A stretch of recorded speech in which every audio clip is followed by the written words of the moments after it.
నమస్కారం. మీ మానవ్యకు స్వాగతం, సుస్వాగతం. రిలాక్స్ అవ్వాలి అంటే మన అనుకున్న నలుగురితో కూర్చొని హాయిగా మాట్లాడుకోవాలి. ఇది మోస్ట్ ఇంపార్టెంట్ మనం రిలాక్స్ అవ్వడానికి. అయితే ఇలా మాట్లాడుకుంటున్నప్పుడు నిన్న, నేడు, భవిష్యత్తులో ఏ సంఘటనలు జరగబోతున్నాయి, ప్లానింగ్స్, వీటన్నిటి గురించి మనం మాట్లాడుకుంటూ ఉంటాం. అయితే మనం మాట్లాడుకునే విధానం, మాట్లాడుకునే విషయాలు ఎదుటివారిని నొప్పించకుండా ఉండాలి. నలుగురు కూర్చొని మాట్లాడుకుంటున్నప్పుడు ఎవరైనా మన పేరు తలుచుకుంటే వాళ్ళ ముఖంపైన చిరునవ్వు రావాలే కానీ మన పేరు తలుచుకోవడం వల్లే వాళ్ళు ఇబ్బంది పడకూడదు. అందుకే అంత గొప్పగా ఉండాలి మన ప్రవర్తన. మానసిక సమస్యల వల్ల వచ్చే చర్మ వ్యాధులు తగ్గాలి అనంటే బిహేవియరల్ థెరపీలు, సైకాలజీకి సంబంధించి వివిధ రకాలైన థెరపీలు, అలాగే యాంటీ డిప్రెషన్ థెరపీలు తీసుకోవడం వల్ల మంచి ఫలితం ఉంటుంది. దీనివల్ల క్రమంగా మానసిక సమస్యలు అనేవి తగ్గి చర్మ వ్యాధులు వాటంతట అవే రెడ్యూస్ అవుతాయి అని అంటున్నారు డాక్టర్స్.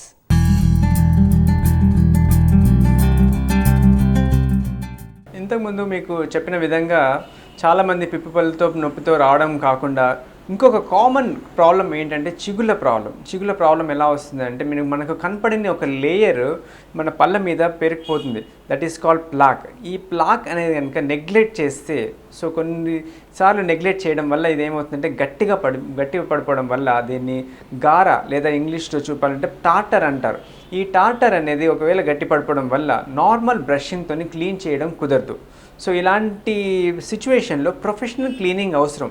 మీకు ఇంతకుముందు ఫస్ట్ చెప్పినప్పుడు విధంగా పంటికి చిగుటికి మధ్యలో చిన్న గ్యాప్ లాగా ఉంటుంది. దట్ ఈస్ కాల్డ్ జింజైవల్ సల్కస్ అని చెప్పాను, 0.5 to 1 millimeter. సో ఈ గార్ అనేది దాంట్లో పెరిగిపోవడం, దాంట్లో మొదలవడం స్టార్ట్ అవుతుంది. సో దీనివల్ల చిన్న ఫైబర్స్ ఏవైతే అటాచ్మెంట్స్ ఉంటాయో అవి తెగిపోవడం వల్ల ఇంకా ఆ గ్యాప్ అనేది పెరిగిపోయి ఆ గార్ అనేది లోపల వరకు పట్టేస్తుంది. సో దీనివల్ల చిగులకు చీమ్ పోస్తుందని, లేకపోతే చిగుల నుంచి రక్తం వస్తుందని, డాక్టర్ గారు మాకు చిగుల నుంచి బ్రష్ చేసుకుంటూ రక్తం వస్తుందని, లేకపోతే చీమ్ పోస్తుందని వస్తూ ఉంటారు. సో ఇలాంటి గార పడడం వల్ల ఆ చిగులన్నీ ఉబ్బిపోవడం, స్వాలెన్ ఆర్ జింజివైటిస్ అంటారు ఈ కండిషన్ని. సో అలాంటి రావడం వల్ల సో బ్రషింగ్ చేస్తున్నప్పుడు బ్లీడింగ్ అవ్వడం సహజం. సో ఇట్లాంటి జింజివైటిస్ కొందరికి ఏంటంటే ప్రెగ్నెన్సీ టైంలో, లేడీస్కి అయితే ప్రెగ్నెన్సీ జింజివైటిస్ అంటారు. సో ఇలాంటి బికాస్ ఆఫ్ ఇమ్యూన్ డెఫిషియన్సీ వల్ల, సో ఇమ్యూనిటీ తగ్గిపోవడం వల్ల ఇట్లాంటి ఇన్ఫెక్షన్స్ వచ్చే చాలా ఆస్కారాలు చాలా ఉన్నాయి. So depending on that which trimester the patient is reporting, first trimester, second trimester, third trimester అని చెప్పేసి దాని ప్రకారంగా ఒకవేళ ప్రెగ్నెన్సీ లేడీస్ మన డెంటిస్ట్ దగ్గరికి వస్తే కనుక, దంతవైద్యం దగ్గరికి వస్తే కనుక మిగతా అన్ని సిచ్యువేషన్స్ చూసి వెదర్ క్లీనింగ్ చేయాలా వద్దా అని చెప్పేసి, లేదంటే ఎలాంటి మెడిసిన్స్ ఇవ్వాలి అని చెప్పేసి డిసైడ్ చేసి ఇవ్వడం జరుగుతుంది. సో ఇట్లాంటి ప్రొఫెషనల్ క్లీనింగ్ జనరల్ పబ్లిక్ చేసినప్పుడు సో ఆ పంటికి మళ్ళీ చిగుర్లు నార్మల్ పొజిషన్లో రావడానికి గమ్ మసాజింగ్ అని చెప్పేసి కొన్ని మెడిసిన్స్ ద్వారా చేయడం జరుగుతూ ఉంటుంది. సో ఇలా మసాజింగ్ చేయడం వల్ల ఆ గమ్స్ నార్మల్ లెవెల్లోకి వచ్చేసి పంటికి గట్టిగా పట్టేసి ఉంటాయి. సో ఇట్లాంటి సిచ్యువేషన్స్ కొన్ని స్టార్టింగ్ స్టేజెస్లో ఏవి పెయిన్ఫుల్గా ఉండవు. సో పెయిన్ఫుల్ లేదు, ఆ నొప్పి లేదని చెప్పేసి జనరల్గా పేషెంట్స్ నెగ్లెక్ట్ చేయడం అవుతుంది. సో దీనికి ఇట్లాంటి కారణాల వల్ల ఎవ్రీ 6 monthsకి డెంటిస్ట్ విజిట్ చేస్తే ఏదైనా ప్రాబ్లమ్స్ ఉంటే కనుక అక్కడే టెస్ట్ చేసేసి మినిమల్ స్టేజెస్లో ఉన్నప్పుడు సాల్వ్ చేసుకుంటే కనుక ఫర్దర్గా ప్రాబ్లమ్స్ వచ్చే అవకాశాలు చాలా తక్కువగా ఉంటాయి. సో ఒకవేళ ఈ గార పట్టేసింది ఇంకా నెగ్లెక్ట్ చేస్తే కనుక ఆ చిగుళ్ళు ఇంకా ఉబ్బిపోయినట్టంటే కనుక ఆ చిగుళ్ళు ఉబ్బిపోవడంతో పాటు దాని కిందికి జారిపోవడం, లేదంటే పల్లె చిగుళ్ళు పైకి జారిపోవడం జరుగుతుంది. ఈ చిగుళ్ళతో పాటు దానికి సపోర్ట్ ఇచ్చే, పంటికి సపోర్ట్ ఇచ్చే ఎముక కూడా అరిగిపోవడం జరుగుతుంది. అలా అరిగిపోవడం వల్ల బోన్ సపోర్ట్ తగ్గుతుంది. అలా బోన్ సపోర్ట్ తగ్గడం వల్ల పళ్ళు ఊగడం మొదలు పడతాయి. సో ఇట్లాంటి ప్రొసీజర్ వల్ల నొప్పి ఏం కదలదు, చిగుళ్ళ వల్ల నొప్పి తప్ప పంటి వల్ల నొప్పి ఏం ఉండదు. సో అట్లాంటి నెగ్లెక్ట్ చేస్తుంటే కనుక పళ్ళు ఊడిపోయే అవకాశాలు ఉన్నాయి. బాగా వేడి వాతావరణంలో వ్యాయామం చేయవలసి వచ్చినప్పుడు ఒకటేసారి మన టైం లిమిట్ని పెంచకుండా కొద్దిగా మనం ఎక్సర్సైజ్ చేసే టైంని పెంచుకుంటూ ఉండాలి. అలాగే ఎక్సర్సైజ్ చేసిన తర్వాత ఎక్కువ చెమటలు రావడం అనేది ఎంతో సహజం. అలాంటప్పుడు ఆ హ్యూమిడిటీని తట్టుకోలేక వెంటనే ఏసీ గదుల్లోకి మారకూడదు. టెంపరేచర్ని మన బాడీకి కొద్దిగా అలవాటు చేయాలి తప్ప వెంటనే కాదు.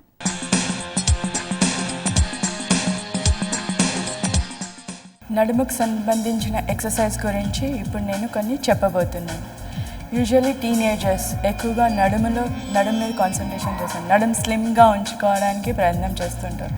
సో ఇప్పుడు మనం చేసే ఎక్సర్సైజెస్ అంతా నడుముకు సంబంధించింది. స్లిమ్. యూజువలీ లేడీస్కి బ్యూటిఫుల్గా యూ షేప్ ఉంటుంది.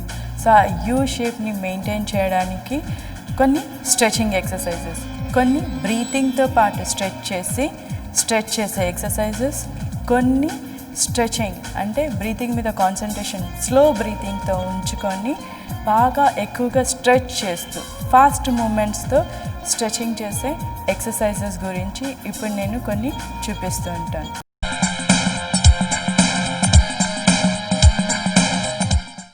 First hand stretch breathing. Legs రెండు దూరం పెట్టండి. భుజాలు ఎంత ఉందో అంత వెడల్పు ఉండాలి. రెండు కాళ్ళ మధ్యలో గ్యాప్. చేతులు రెండు పైన పెట్టేసి స్ట్రెచ్ చేసి interlock your finger, stretch your arms up. మోచేతుల దగ్గర ఉంచకూడదు. చేతులు రెండు చెవులు వెనకాల తీసుకోవాలి. ఊపిరి పీలుస్తూ అంటే ఇన్హేల్ చేస్తూ రైట్కి స్ట్రెచ్ అవ్వాలి. ఎంత వీలైతే అంత స్ట్రెచ్ అవ్వాలి. బాడీ ఫ్రంట్ బెండ్ కాకూడదు. వైల్ ఎక్సేలింగ్ ఊపిరి వదులుతూ సెంటర్కి రావాలి. లెఫ్ట్ ఇన్హేల్ ఊపిరి పీలుస్తూ లెఫ్ట్ సైడ్కి స్ట్రెచ్ చేయాలి. బాడీ ఎప్పుడు స్ట్రైట్గా బెండ్ అవ్వాలి, ముందర కొంగకూడదు. And head should be in the centre. While exhaling centre. Exhale అంటే ఊపిరి వదలడం. Inhale right, exhale center, inhale left, exhale, inhale stretch, exhale, inhale stretch, exhale. Now bring your arms by the side of your body. చేతులు రెండు పక్కకు తీసుకోరండి. కాళ్ళు రెండు జత చేయండి. ఇప్పుడు దీంట్లోని సెకండ్ వెరైటీ.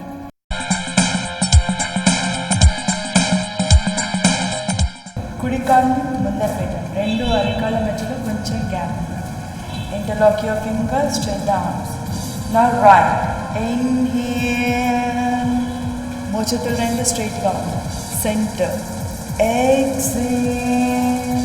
నా కుడి కాలు వెనకాల తీసుకొని ఎడమ కాలు ముందరికి.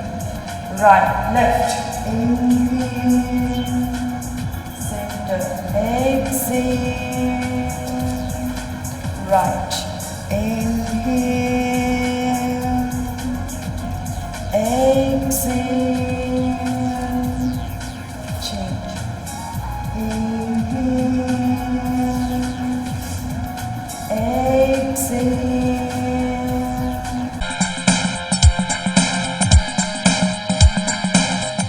సో ఇవన్నీ మనకి మంచి ఉపయోగం అవుతుంది. కొవ్వు పదార్థాలు ఎక్కువగా నడుము దగ్గర చేరకుండా, ఫ్లాట్స్ రాకుండా ఇవన్నీ ప్రొటెక్ట్ చేస్తూ ఉంటుంది. సో ఇది ఈ రోజుకి సంబంధించిన ఎక్సర్సైజ్. కిడ్స్ రూమ్ని అలంకరించుకునేటప్పుడు కొన్ని ప్రత్యేకమైన శ్రద్ధలు, జాగ్రత్తలు పాటించాలి. స్టడీ టేబుల్, చైర్స్ ఇవన్నీ కూడా ఎక్కువ షార్ప్ ఎండ్స్ ఉండకుండా ఉండే విధంగా చూసుకోవాలి.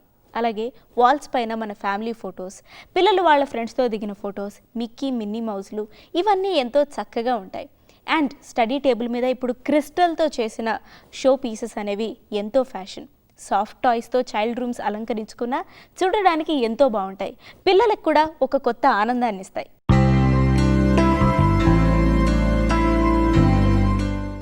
ఇవాళ బాస్కెట్ అరేంజ్మెంట్స్ చూపిస్తున్నాను. Basket arrangements are known as hana కార్గో arrangements. And basket arrangements first baskets తయారు చేయటము ఫస్ట్ చైనాలో స్టార్ట్ అయింది. అండ్ ఈ arrangements are also known as hana ire arrangements. ఈ చైనీస్ బాస్కెట్స్ వచ్చేసి they very finely woven and చాలా డెలికేట్ అండ్ నీట్ వీవింగ్ అనమాట. So this is one Chinese basket. It is known as karamono baskets. దీని weaving అయితే చాలా డెలికేట్గా ఉంటుంది and very finely woven ఈ బాస్కెట్. ఫస్ట్ ఈ బాస్కెట్లో కంటైనర్ పెడతామన్నమాట to hold water. And basket అరేంజ్మెంట్స్లో మనం డెలికేట్ మెటీరియల్స్ వాడాలి, like garden flowers or garden material. No drift woods can be used and heavy materials వాడకూడదు. అండ్ ఈ హ్యాండిల్ని క్రాస్ చేయకూడదు అనమాట. They can go sideways but they should not go above the handle when arranging. So ఇక్కడ నేను delicate, ఈ basket చాలా డెలికేట్గా ఉంది కాబట్టి I'm using very delicate material. ఇది మ్యారీగోల్డ్.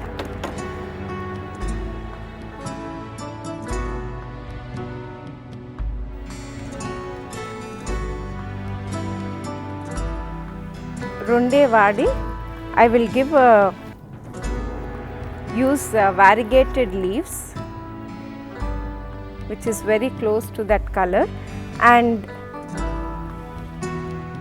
ఇది లియా బెర్రీస్ అన్నమాట. Leea is an indoor plant. దాని బెర్రీస్ వచ్చినాయి. So I'm using just to give a red colour, దాని బెర్రీస్ వాడుతున్నాను.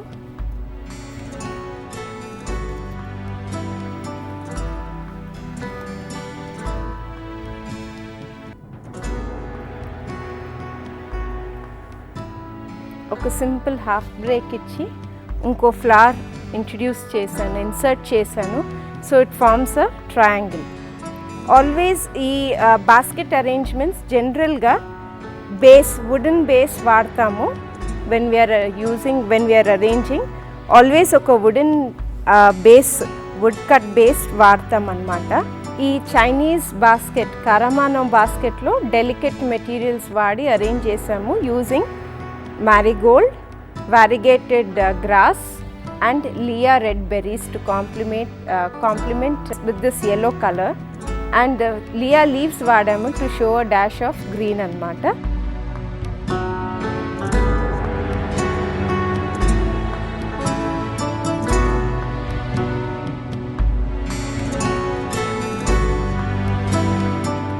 Chinese basket arrangement complete ayindi. Now I'll do one Japanese bamboo basket arrangement. ఈ బాస్కెట్ని వకాగో అని అంటారు. దీనికి కూడా వుడ్ కట్ బేస్ కావాలి.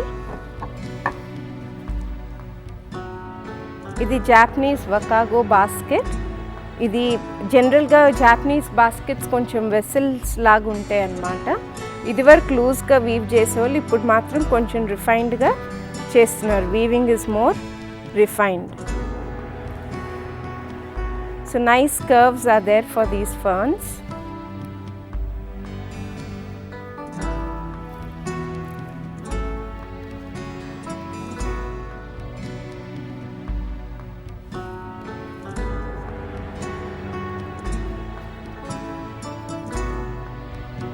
సో 3 foxtail ferns వాడాను. And very simple arrangements. టీ సమ్ని బాస్కెట్స్నేమో చాబానా అరేంజ్మెంట్స్ అని అంటారు. ఇదేమో 4 కార్నేషన్స్ని టైట్గా ఇక్కడ పైకి కట్టి I'm inserting them. Generally basket arrangements చేసినప్పుడు only 1/3 of the basket should be use for the arrangement. The rest of the area should be empty.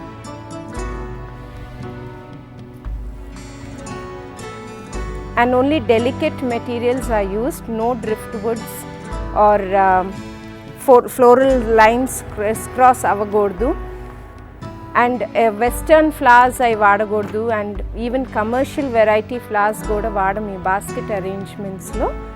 So this arrangement is complete with using very delicate material, carnations, just 2 flowers, showing 2 flowers and 3 numbers of foxtail fern. I have completed this arrangement in this Japanese bamboo basket.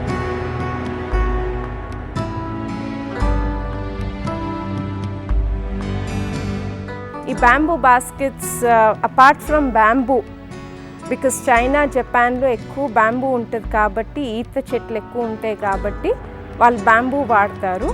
But ఈ bamboo బాస్కెట్సే కాకుండా baskets can be woven from grape vine, cane, water hyacinth, reed, all these నుంచి, ఈ materials నుంచి కూడా బుట్టలు అల్లుతారు, including straw. So these two arrangements are two different types of basket arrangements. ఇది జాపనీస్ బాస్కెట్, అదొచ్చి చైనీస్ బాస్కెట్ అరేంజ్మెంట్. దాని weaving చాలా ఫైన్గా ఉంటుంది. ఇది రిఫైన్డ్గా ఉంటుంది but slightly loose and it resembles the shape of a vessel. And materials used here are marigold, variegated grass and leea berries. ఇక్కడేమో foxtail fern and carnations.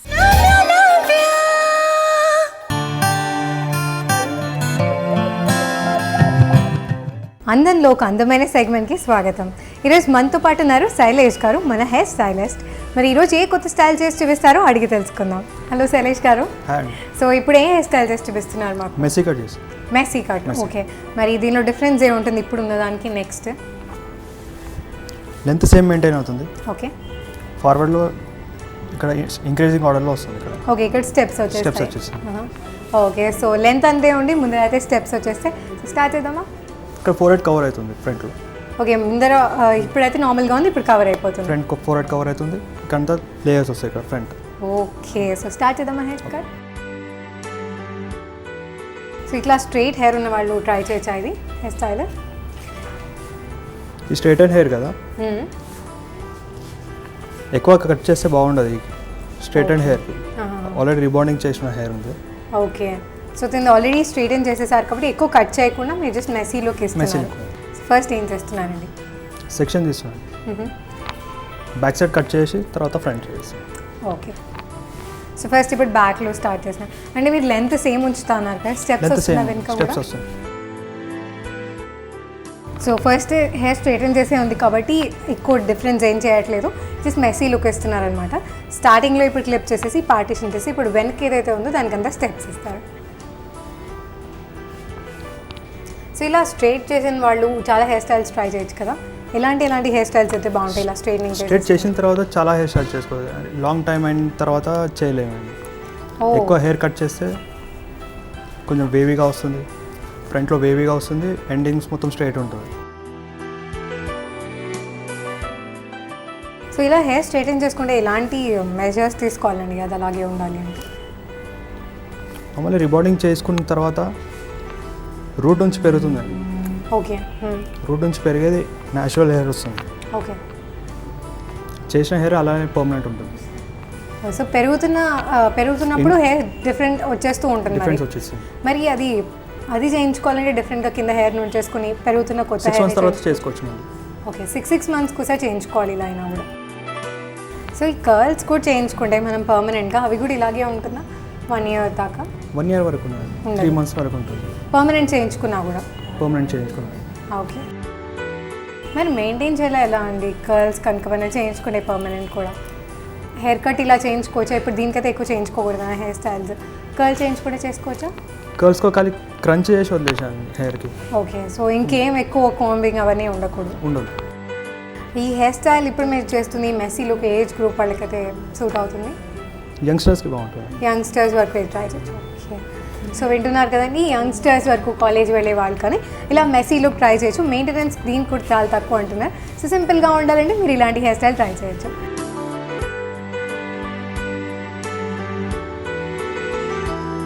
Okay, so అంటే ఇందాక మీరు స్టెప్స్ కట్ చేసినట్టు ఆల్ ఓవర్ అలాగే చేస్తున్నారా? Same back side మొత్తం same. సైడ్లో మళ్ళీ సెక్షన్ చేంజ్ చేసుకొని సేమ్ కట్ చేయాలి సైడ్లో కూడా. ఓకే, అంటే మీరు బ్యాక్లో ఏం చేస్తున్నారు, సైడ్లో కూడా సెక్షన్స్ వేసుకుని అదే చేయాలి. సేమ్ చేయాలి. ఎలాగో స్ట్రైట్గానే ఉంది కాబట్టి హెయిర్ మెయింటైన్ చేయవలసిన అవసరం కూడా ఏం లేదంటారా? చేసి కూడా 6 months అయిపోయిందండి. ఓకే, కొద్దిగా మెయింటైన్ చేయాలి. సో ఈ హెయిర్ స్టైల్కి పర్టికులర్గా అయినా చాలా ఈ హెయిర్ స్టైల్కి ఏమి ఉండదు, ఏం అక్కర్లేదు. సో ఇలా మనం బ్యాక్ చేసినట్టే సైడ్ కూడా చాలు కదా. దాని ఇప్పుడు మనం పోనీలా అలా వేసుకోవడానికి వస్తుందా? వెనక క్లిప్ పెట్టాలన్నా బ్యాక్ క్లిప్ వస్తుందండి, ఫ్రంట్ ఒకటే, ఫ్రంట్ రాదు. ఫ్రంట్ స్టార్టింగ్ కొంచెం హెయిర్ మాత్రం అలాగే ఉంటుంది. Front starting. సో స్ట్రైట్ చేసుకుంటే హెయిర్ స్టైల్స్ చాలా ఉన్నాయి కానీ కర్లీ చేయించుకుంటే ఏం లేవు కదా. ఏమైనా హెయిర్ స్టైల్స్ ఉన్నారు లేకపోతే వాళ్ళు కూడా కర్లీ హెయిర్ ఉన్న వాళ్ళు చేయించుకోవడానికి? కొన్ని చేసుకునే వాళ్ళు బ్లాండ్ హెయిర్ కలర్ చేసుకోవాలి, దగ్గర రెడ్ హైలైట్స్ వేసుకుంటే చాలా బాగుంటుంది. కర్లీ ఉన్న వాళ్ళ? కర్లీ ఉన్న వాళ్ళు. ఓకే,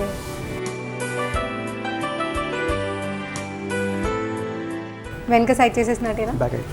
ఓకే, సో ఇప్పుడు మీరు సైడ్స్లో డిఫరెంట్గా అన్నారు పార్టీషన్ తీసి ఇప్పుడు పార్టీషన్ మళ్ళీ చేస్తారా?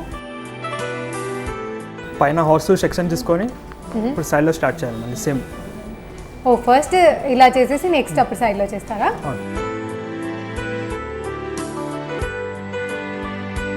సో ఇప్పుడు సైడ్స్లో స్టార్ట్ చేస్తున్నాం. ఓకే, సో బాగా అయిపోయింది. సైడ్స్ కూడా చేసేసాం. ఇప్పుడు ఫ్రంట్లో చేద్దాం. సో ఫ్రంట్లో ఎలా చేస్తున్నారు మీరు? షార్ట్ చేసేస్తున్నారా? ఫ్రంట్లో షార్ట్ చేస్తాం, ఫాలోయింగ్. ఓకే.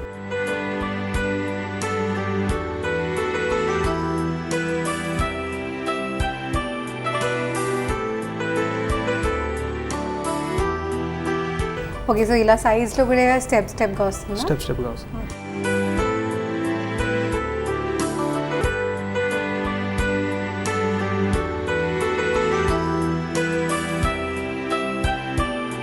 ఇంకా ఫ్రంట్ ఇలాగే ఉంటుందా ఈ లెంత్లో? కొంచెం అన్ఈవెన్ అవుతుంది. కొంచెం అన్ఈవెన్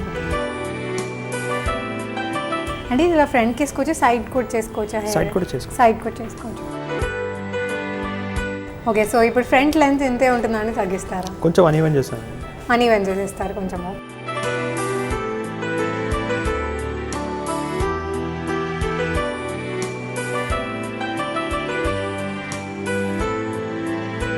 సో ఇప్పుడు హెయిర్ స్టైల్ అయిపోయినట్టే కదా? ఓరండి. ఓకే, నెక్స్ట్ ఏం చేస్తున్నాం మరి ఇప్పుడు? సరే, ఇప్పుడు blow dry. Okay, so hair style అంతా అయిపోయింది. నెక్స్ట్ ఇప్పుడు బ్లో డ్రై చేద్దాం.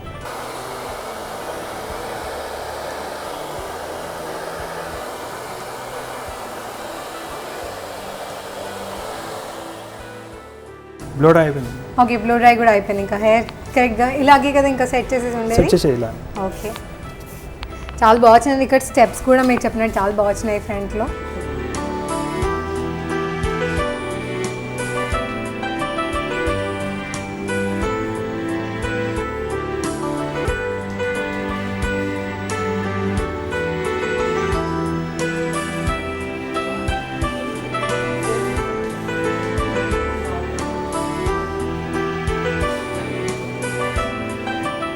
చూసారు కదండి, ఈరోజు మన అందంలో ఒక సరికొత్త స్టైల్ని తప్పకుండా మీరు ట్రై చేసి చూడండి.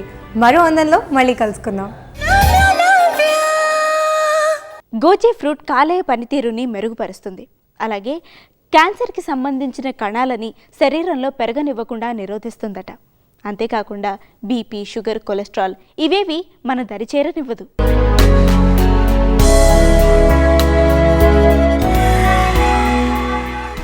సహజంగా ఈ లైంగిక ప్రేరణ వల్ల ఉద్వేగం చెందిన ఈ పురుషులు ఈ స్ఖలనం సమయంలో దాని యొక్క పరిమాణము 1 మిల్లీలీటర్ నుంచి 5.6 మిల్లీలీటర్ల పరిమాణంలో ఈ వీర్యము స్ఖలించబడడం అనేది సహజమైన విషయం. దానికంటే తక్కువ పరిమాణంలో అంటే 1 మిల్లీలీటర్ కంటే తక్కువ పరిమాణంలో వీర్యము స్ఖలించబడటం అనేదే ఈ హైపోస్పర్మియా అనే సమస్య. దీన్ని ఆయుర్వేదంలో క్షీణ శుక్రము అని పేర్కొన్నారు. హైపోస్పర్మియా వల్ల ఇన్ఫర్టిలిటీకి రావడానికి గల కారణం ఏంటంటే సహజంగానే వీర్యంలో ఉండే వీర్య కణాలు యోని మార్గం గుండా గర్భాశయం చేరి అవి బీజవాహికలు అంటే ఫెలోపియన్ ట్యూబ్లో చేరి అక్కడ ఫలదీకరణం చెందడానికి అవి ఈదుకుంటూ వెళ్ళాల్సిన అవసరం ఉంటుంది. దానికి సంబంధించిన ఒక ద్రవ పదార్థం, ఒక మీడియా లేదా ఒక వెహికల్ లాంటిది కావాలంటుంది. ఈ వీర్యం అనే ద్రవము ఈ శుక్రకణాలు సాఫీగా ప్రయాణం చేయడానికి అవి ఓంను రీచ్ కావడానికి అంటే ఓంను చేరడానికి సహకరిస్తాయి. ఎప్పుడైతే ఈ శుక్రం యొక్క పరిమాణము కావాల్సిన దానికంటే తక్కువ ఉంటుందో ఈ శుక్ర కణాలకు కదలిక శక్తి లేక అవి ఈదడానికి సరైన అవకాశం లేక అవి గర్భధారణకు అవసరమయ్యే రీతిలో ఈ గర్భాశయం చేరి ఓంను చేరకుండా అది ఇన్ఫర్టిలిటీ సమస్యకు దారితీసే అవకాశం ఉంది. ఈ హైపోస్పర్మియా లేదా క్షీణశుక్రం అనే సమస్య తగ్గడానికి ఆయుర్వేద పరిష్కారంగా మనము కొన్ని మూలికలతో ఒక యోగం తయారు చేసుకోవచ్చు.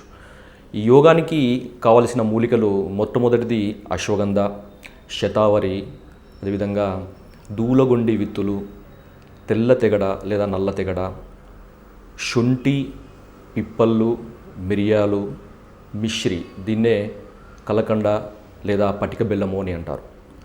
ముందుగా శతావరి ఒక భాగము, అశ్వగంధ ఒక భాగము, దూలగొండి విత్తులు ఒక భాగము, శొంఠి ఒక భాగము, పిప్పల్లి ఒక భాగము, మిరియాలు ఒక భాగము. వీటన్నిటినీ ఇంతకుముందు చెప్పిన సమాన భాగాలుగా తీసుకొని ఇవన్నీ ఎంతైతే పరిమాణంలో ఉంటాయో దాంట్లో సగము ఈ తెగడ చూర్ణాన్ని తీసుకోవాలి. వీటన్నిటిని ఒక దగ్గర కలుపుకొని అవి ఎంతైతే తూకం ఉంటుందో వాటికి సమానంగా ఇంతకుముందు చెప్పిన కలకండ లేదా మిశ్రీ పొడిని కలిపి ఒక సీసాలో భద్రపరచుకోవాలి. ఇలా భద్రపరుచుకున్న చూర్ణాన్ని ప్రతిరోజు ఉదయం ఒక 2 చెంచాలు ఒక అరకప్పు గోరువెచ్చని పాలల్లో కలిపి పరగడుపున తీసుకుంటూ ఉండాలి. అదేవిధంగా సాయంత్రం పూట కూడా రాత్రి భోజనానికంటే ఒక గంట ముందు 2 చెంచాల ఇంతకుముందు చెప్పిన చూర్ణాన్ని అరకప్పు గోరువెచ్చని పాలలో కలిపి తీసుకుంటూ ఉండాలి. ఈ విధంగా క్రమం తప్పకుండా సేవిస్తూ ఉంటే ఈ హైపోస్పెర్మియా అనే సమస్య చాలా చక్కగా తగ్గిపోతుంది. ఎందుకంటే దీంట్లో ఉండే మూలికలు ఒకటి శుక్ర వృద్ధికి అంటే ఈ సెమినల్ ఫ్లూయిడ్ సిక్రేషన్స్ను పెంచడానికి, ఒకవేళ వాటిల్లో ఉండే ఏదైనా లోపాలని పోగొట్టడానికి అంటే స్రోతోశోధనం అనే కార్యం చేయడానికి ఇవి సహకరిస్తాయి. అదేవిధంగా తెగడ అనేది ఇంతకుముందు మనము ఈ హైపోస్పెర్మియా రావడానికి పిత్తదోషం అనేది ఒకటి కారణంగా చెప్పాము. ఈ పిత్తదోషం అంటే ముఖ్యంగా మనము ఆధునిక శాస్త్ర ప్రకారం చూస్తే ఈ సెమినల్ వెసికిల్స్లో కానీ లేదా ఇతర ఈ జననేంద్రియ వ్యవస్థలో ఉన్న ఏదైనా ఇన్ఫెక్షన్స్ను తగ్గడానికి ఈ తివృత అనేది చాలా చక్కగా పనిచేస్తుంది. ఎందుకంటే ఈ పిత్త దోషాలలో మనం ముఖ్యంగా చేయవలసింది విరేచనం.